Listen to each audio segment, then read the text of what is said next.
مسلمان شوہر مرتد ہو جائے تو مسلمان عورت جو اس کے نکاح میں ہے اس کا کیا حکم ہے؟ چنانچہ اگر کسی مسلمان عورت کا شوہر مرتد ہو جائے، اللہ اعوذ باللہ، اللہ نہ کرے ایسا کسی شخص کے ساتھ صورتحال پیش آئے، تو فوراً نکاح ختم ہو جائے گا، اور عدت کے بعد وہ مسلمان عورت کسی دوسرے مسلمان سے نکاح کرنے کی مجاز ہوگی، اس کو اس کی اجازت ہو جائے گی۔ چنانچہ اس مسئلے کی مستفاد کی الحیلۃ الناجزہ کی صفحہ 145 سے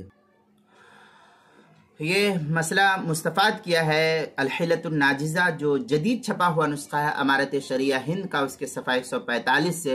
کنز الدقائق کے اندر ہے، وَإِذَا ارْتَدَّ أَحَدُهُمَا فَسَخَ فِي الْحَالِ، یہ کنز الدقائق کی عبارت ہے، آگے البحر الرائق میں ہے، قال فی جامع الفصولین وتعتد بثلاثۃ حیض، یہ کنز الدقائق جو البحر الرائق کے حاشیے پر ہے، اس کی صفحہ جلد نمبر 3 صفحہ نمبر 375 جو زکریا بک ڈپو دیوبند کا ہندی نسخہ ہے اس کے اندر۔ اسی طریقے سے جو ہے المصنف عبد الرزاق کے اندر ہے، اخبرنا عبد الرزاق قال اخبرنا معمر عن عمر عن الحسن قال اذا ارتد المرتد عن الاسلام